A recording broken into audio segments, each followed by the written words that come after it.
you explain why is it seemingly that this administration, including Chuck Schumer in the Senate, so hate the man that Israel chose as their prime minister? Why do the Democrats hate Bibi Netanyahu? I actually think they hate Israel. Yes. I don't think they hate him. I think they hate Israel. And the Democrat Party hates Israel. Yes. That is former President Donald Trump saying the Democratic Party hates Israel. That's why the Democratic Party head, Joe Biden, gave Bibi a big ol' hug and has sent him over 100 deliveries of weapons without congressional approval. Yes, keep telling that lie. But again, this is now where we're at, guys. We are in a contest between Republicans and Democrats on who can cozy up to Netanyahu harder.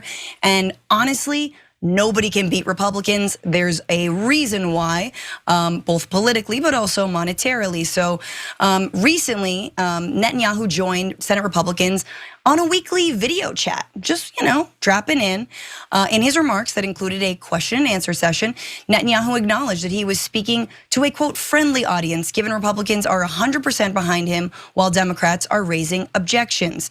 And that is in reference to the fact that just a week ago, Senate Majority Leader Chuck Schumer has said that he believes that Netanyahu's got to go. There should be new elections. And so there's an opening for Republicans to swoop in. And Mike Johnson wants to be his new, his new BFF, so to speak.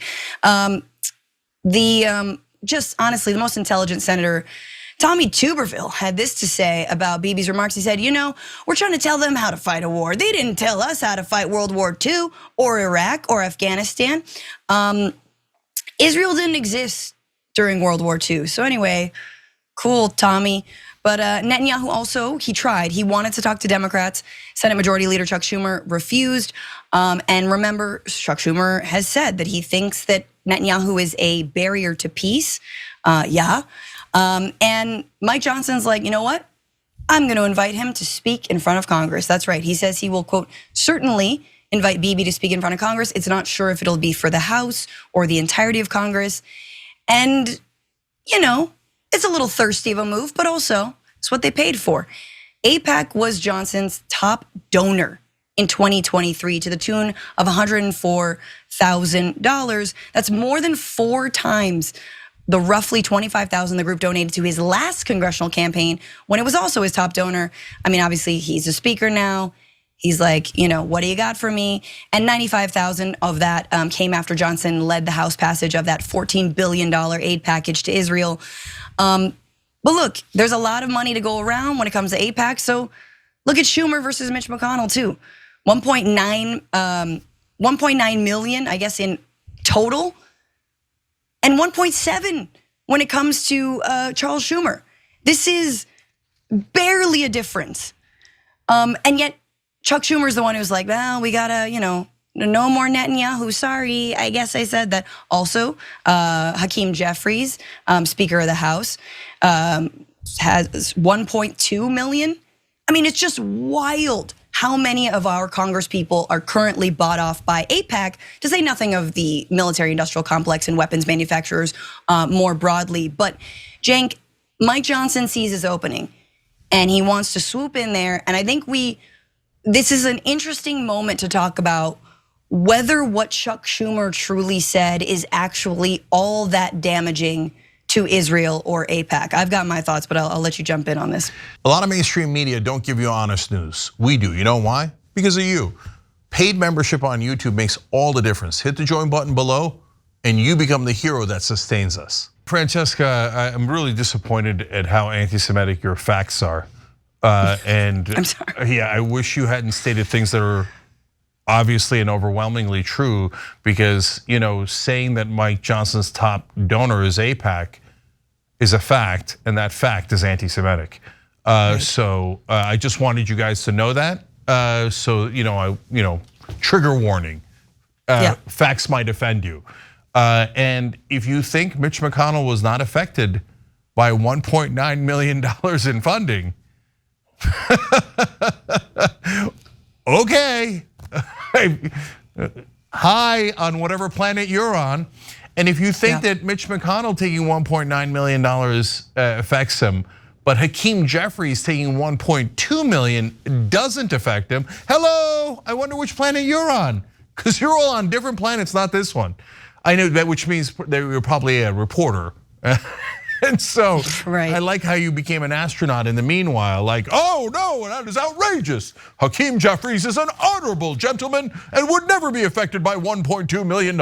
Did you know he's a Democrat? Oh, okay, well, I see you've countered with nothing. Anyway, so are these guys affected by the money? Of course. If you don't know that, it doesn't matter if it's AIPAC or Lockheed Martin or ExxonMobil or Pfizer or Jim Bob. Okay, if you think they're not affected by the money, you're either blithering idiot, like who would care about $1.2 million, or you're a mainstream media reporter, or both. So obviously, the fact that Netanyahu comes with AIPAC and AIPAC comes with a bag of money is affecting the Republicans. So that's why we explained earlier in the show that the Republicans are saying we have to hurry up and cut funding for UNRWA and get funding to Israel before we get caught, right? Because their base is America first. And here they are bringing Netanyahu in saying, yes, sir, what would you like us to do, sir? They said that their support for Israel is unconditional. Wait, let's break that down. So why would any foreign government get unconditional support from us? Doesn't it matter what they do? Why would we give, for example, Canada unconditional support?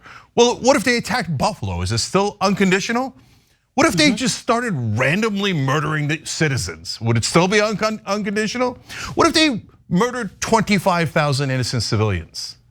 Would it still be unconditional? Oh, right, that's what Israel did. So apparently, yes. So Israel is the Trump of countries. I've said this before, I'll say it again. Israel's like the Trump of countries, you know? They go out and do whatever they want, and the US is their MAGA base. And if you don't like that, deal with it. I don't care, that's exactly what it is. And here's the thing about Chuck Schumer. If my man really didn't like Netanyahu or wanted to call for new elections, which is wild to think that he has any control over whether Israel has new elections, and wants to go that route rather than just, getting them to stop bombing Israel by stop sending them weapons, like that seems like a very, bombing Gaza, that seems like an easy route. Then why doesn't he reject the AIPAC money? AIPAC and Netanyahu are one and the same. The AIPAC just had a conference. Netanyahu was their keynote speaker. Netanyahu gives them talking points. They are one and the same. So why are all these Democrats who are hemming and hawing about what's going on and the tragedy and this and that, why don't they reject that money? Why don't they say I shouldn't have taken that money? Because now that money is even more soaked in blood than it was before. Now that money comes with starving children. Now that money comes with all of these preventable deaths and all of the people, the 32,000+ civilians who have been killed. Because in the same breath that Chuck Schumer said, oh, we need new elections in Israel, Cenk, he used the human shields line. Yes, I do believe that Hamas uses little starving babies as human shields. It's like, no, that's called their flesh, idiot. Like, it is so disingenuous to me that people try to distinguish Netanyahu and AIPAC, and honestly, the Israeli political system at this point, like a lot of the politicians are farther to the right of Netanyahu. If you get rid of Netanyahu, you're gonna get someone even more to the right. The project is the same. Yeah, so right now the Republicans are saying that Biden and Schumer have been unacceptably disloyal to the Israeli prime minister. Is that a thing? I mean, look guys, I'm not America first. I believe in nuance, I believe in serving the average American as our top priority, but it depends on the situation at hand, whether we help another country, whether it's really help, how much, those are complicated questions. But MAGA and Republicans say that they are definitely America first. Sure. And then they say, how dare the leader of America question a foreign government? Shut up and serve that foreign government. Well, that just makes no sense. It's not even trying to make sense. So now they say that Schumer and Biden, how dare they question Israel or Netanyahu? But wait, to Franny's point, have Schumer and Biden done anything? No, they're still saying they should send $14 billion extra to Israel right away. $4 billion every year as a matter of course. And they're both right now in the middle of cutting funding for UNRWA to help 1.1 million starving Palestinians. So Schumer and Biden are still 100% on Netanyahu's side when it comes to policy. Okay, now that doesn't mean that Schumer isn't earnest in that speech and that it wasn't important. I do think it was a watershed moment because a major political leader in this country, a Senate majority leader, I've never ever seen them disagree with Israel or its leader 1%, not 1%, right? So the fact that it happened was stunning, and especially Schumer, who is, everyone knows, is Israel's top ally historically and throughout his career, through actions, funding, in every other way, etc. And when Schumer gives that speech, he doesn't give it because he hates Israel. He gives it because he loves Israel, and he's saying, you're going the wrong way. You gotta turn around to protect Israel. And so I don't mind that. You wanna treat Israel as an ally? Great. You wanna help Israel as a friend get to a better place? Definitely, right? So, but the idea that they are not sufficiently loyal, and that's why the Republicans had to step in to make sure that Netanyahu knew, don't worry, the American people, the taxpayers of America, will always fund you no matter what the Democrats say, because you are funding us through AIPAC.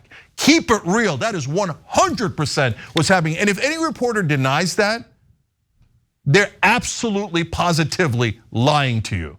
Okay, now let me show you what real heroes look like. I gotta read this. It's a statement from Jewish Americans opposing AIPAC's intervention in Democratic Party politics. These are more than 100 prominent Jewish Americans, including Tony Kushner, who's an amazing playwright, Elliot Gould, an amazing actor, Robert Greenwald, filmmaker, etc. The list is too long, but it's giant names that you know in media, politics, Peter Beinart, Dave Zirin, I can go on and on, right? Wonderful writers. They wrote, given that Israel is so isolated internationally that it could not continue its inhumane treatment of the Palestinians without US political and military support, AIPAC is an essential link in the chain that holds in place the unbearable tragedy of Israel-Palestine and the coming US elections. We need to break that chain in order to help free the people of Israel-Palestine to pursue peaceful coexistence. Now, that's what American heroes look like. So get a load of this irony. You have all of these prominent Jewish Americans saying, please stop taking money from AIPAC and actually get to peace, which helps both Palestinians and Israel. And you have Chuck Schumer at least saying it, although he's still taking the money and giving the money. And you have Bernie Sanders fighting harder than anyone in Congress and calling his colleagues the Starvation Caucus for trying to take money away from UNRWA that would fund at least a little bit of food for the Palestinians. So it is not that Mike Johnson and the Republicans like Israel more, are more in favor of Jewish Americans. Nonsense. It's that they like the cold hard cash and the corruption more. Yeah, I know we got to take a break, but I also just want to say they also want to turn the United States into Israel. Like, they love the idea of an occupation, they love the idea of walls, they love the idea of hyper surveillance, militarism, and all that. They love the idea of creating Bantustans. They love that. They want to send drones into the inner city. So don't get it twisted. They see Israel as a model. Hey, an ethno-state, a religious ethno-state? Hey, baby, let's do a Christian religious ethno-state here. Yeah. I think you got a lot of valid points there, including their love of militarism. And so when they look at that, they think you take how Viktor Orban has destroyed democracy in Hungary, you couple it with the militarism and the ethno-state of Israel, and for Republican and that is at perpetual war. Republican voters might not like that, but Republican politicians, that's their dream come true. Thanks for watching The Young Turks, really appreciate it. Another way to show support is through YouTube memberships. You'll get to interact with us more. There's live chat emojis, badges. You've got emojis of me, Anna, John, JR. So those are super fun. But you also get playback of our exclusive member-only shows and specials right after they air. So all of that, all you gotta do is click that join button right underneath the video. Thank you.